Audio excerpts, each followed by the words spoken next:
दुबे, अराजक आप इतने ज्यादा हैं कि सरकार अब असहज है।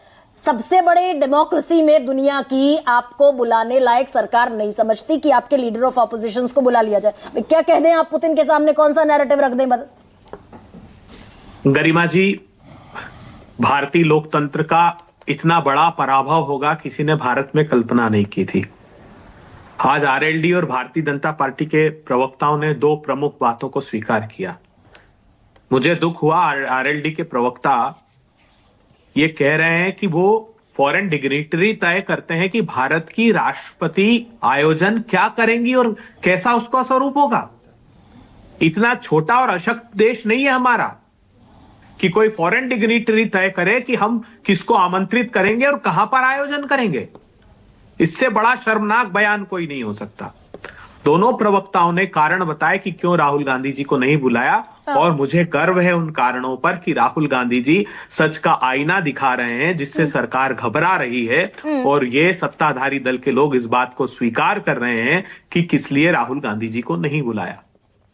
अब तक मीडिया रिपोर्ट्स के अनुसार 37 डिग्निटरी राहुल जी के एलओपी बनने के बाद यहां भारत में आए हैं। चंद जिनसे मिले उनका नामों का उल्लेख किया, लेकिन जो बड़ी शख्सियत हैं जिनसे मिलवाना चाहिए, वो चाहे व्लादिमीर पुतिन हो, चाहे लॉरेंस वोंग्स हो सिंगापुर के प्रमुख, चाहे भूटान के हो, चाहे स्पेन के राष्ट्रपति सांचेज हो, किसी से मिलने नहीं दिया गया राहुल गांधी जी को। तीन तरीके होते। एक बात बताइए, एक सेकंड, एक सवाल है भाई। बांग्लादेश की शेख हसीना से मुलाकात उनकी हो सकती है, मलेशिया के प्रधानमंत्री से मिल सकते हैं, न्यूजीलैंड के प्रधानमंत्री से मिल सकते हैं, नॉर्वे के विदेश मंत्री से मिल सकते हैं। सरकार अगर इनसिक्योर है, असुरक्षित है, तो भाई किसी से भी क्यों मिलने देगी?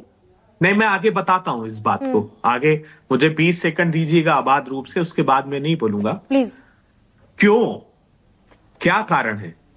देखिए, राहुल गांधी जी, कांग्रेस पार्टी मुखरता से, दृढ़ता से भारत की सरकार को यह सचेत करती रही है कि कैसी उनकी विदेश नीति है। आप याद कीजिए, चीन के साथ 18 बार प्रधानमंत्री झूले, लेकिन निष्कर्ष क्या निकला?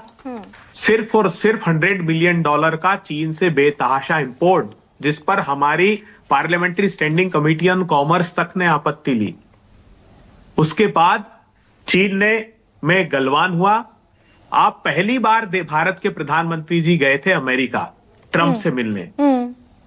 प्रधानमंत्री की विजिट के एक दिन पहले अमेरिका ने प्रेस कॉन्फ्रेंस ली और कहा कि China and India are eating our lunch, और पेरिस कन्वेंशन से